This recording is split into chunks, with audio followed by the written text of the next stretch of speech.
हाय मित्रांनो, गायकवाड शशिकला ब्लॉग ह्या यूट्यूब चॅनलमध्ये तुमचं स्वागत आहे। तर आज मी जी रेसिपी बनवणार आहे ती आहे बालुशाही। सो बालुशाही मी कशी बनवणार आहे तुम्ही बघू शकता। माझा व्हिडिओ स्किप करू नका। तर मी हा मैदा घेतलेला अर्धा किलो, त्यानंतर मी घी घेतलेलं आहे अर्धी वाटी। आता हे घी मी गरम करून घेणार आहे आणि त्यामध्ये मी इलायची पावडर टाकणार आहे थोडीशी आणि चिमूटभर खाता सोडा टाकणार आहे। सो आता मी अगोदर घी गरम करून घेणार आहे। तुम्ही घीच्या ऐवजी तूपही घेऊ शकता, पण मी घी घेतलेलं आहे। आणि घी तुम्ही जास्त जर टाकलं तशा पद्धतीने बालुशाही खूप चांगली होते अजूनही। आता मी खाता सोडा टाकलाय चिमूटभर, इलायची पावडर टाकते बारीक करून घेतलेली अर्धा चमचा, मी एकदम चिमूटभर मीठ टाकलं याच्यामध्ये।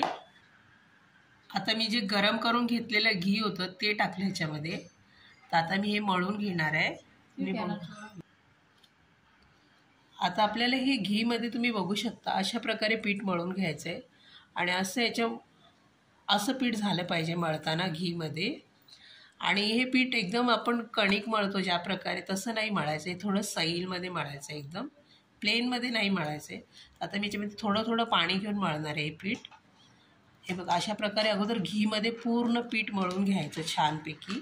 तुम्ही बघू शकता घीमध्ये पीठ मळलेलं आहे। आता मी पाणी टाकून थोडं थोडं मळून घेणार आहे आणि घट्ट थोडं मळणार आहे एकदम। आता आपल्या बालुशाहीचं पीठ तुम्ही बघू शकता मळून झालंय। आता हे मी असंच ठेवून देणार आहे झाकून आणि आता मी पाक बनवून घेणार आहे। आता मी 1 वाटी साखर घेतलेली आहे, कारण एवढ्या साईजचं मी घी घेतलं होतं अर्धा किलोला। त्यानंतर मी फूड कलर घेतलेला आहे थोडासा पाकामध्ये टाकायला। आता मी साखर टाकली आहे ज्या वाटीने त्याच वाटीने मी साखरेमध्ये टाकायला। तर 1 वाटी ही साखर घेतली होती, तर ह्याच वाटीने मी 2 वाट्या पाणी घेतले पाक बनवण्यासाठी। पाक बनवते अगोदर साखर व्यवस्थित छान हलवून घ्यायची पाण्यामध्ये। आता मी खाण्याचा रंग टाकलाय थोडासा, तुम्ही बघू शकता पाक किती छान कडतो एकदम। अशा प्रकारे झाला कडवून घ्यायचं। आणि तुम्ही रंग टाकलाय, तुम्ही नाही टाकला रंग तरी चालेल, पण मला रंग आवडतो म्हणून मी टाकला बालुशाहीसाठी। असं मी असंच पाक कडवून घेणार आहे अगोदर। तर आता आपला पाक हा रेडी झालेला आहे, तुम्ही बघू शकता। 1 वाटी साखर आणि 2 वाट्या पाण्यामध्ये तुम्ही बघू शकता एकदम छान झालेला आहे पाक। सो आता मी हा बंद करून थंड करून घेणार आहे।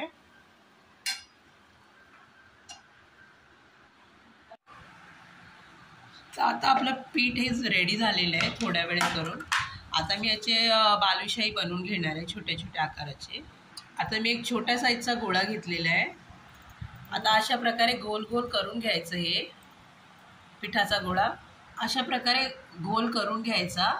हे असं छिद्र करून घ्यायचं, तुमच्याकडे कोणतं साईजचं असेल त्यानेही करू शकता तुम्ही।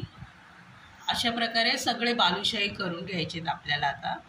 सो मी बाकी सगळे करून घेणार आहे आता आपले बालुशाही तुम्ही बघू शकता अशा प्रकारे बालुशाही बनवून घ्यायची। सो आता मी तेलामध्ये तळून घेणार आहे। तर चला पुढची कृती तुम्हाला दाखवते। तेल गरम करायला ठेवलं होतं, तर आता एक एक बालुशाही त्याच्यामध्ये सोडणार आहे आणि गॅस थोडा मध्यम ठेवायचा। आता आपली बालुशाही रेडी झाली, तुम्ही बघू शकता अशा प्रकारे। मी सर्व बालुशाही काढून घेणार आहे। अशा प्रकारे आपल्याला बालुशाही बनवून घ्यायची आहे भाजून एकदम। आता ही थोडीशी मी थंड झाली ना का मग पाकामध्ये टाकणार आहे। आता आपला पाकही थंड झाला एकदम। आता ह्याच्यामध्ये मी बालुशाही पाकामध्ये टाकली आहे। सो आता ह्याच्यावरती मी पाक टाकणार आहे अशा प्रकारे, कारण कढईमधनं काढल्यानंतर पटकन एक 5 मिनिटाने बालुशाही टाकायची पाकामध्ये, लगेच टाकायची नाही। आता मी असं झालं एक 5-6 मिनिटं असं भिजू देणार आहे पाकामध्ये पूर्ण बालुशाहीला। आणि ही दोन्ही साईडने भिजवून घ्यायची आपल्याला अशा प्रकारे दोन्ही साईडनी भिजवून घ्यायचं याला एकदम। आता आपली बालुशाही व्यवस्थितरित्या पाकामध्ये एकजीव झालेली आहे। आता मी ही प्लेटिंग करून घेणार आहे बालुशाहीची। आता मी बदाम घेतलेत कापून, तुम्ही पिस्ताही घेऊ शकता। सो मी आता या प्लेटवरती बदामाचे काप ठेवणार आहे। तर आता आपली बालुशाही खाण्यासाठी रेडी झालेली आहे. तुम्ही बघू शकता घरच्या साहित्यामध्ये अशा प्रकारे बालुशाही बनवली जाते.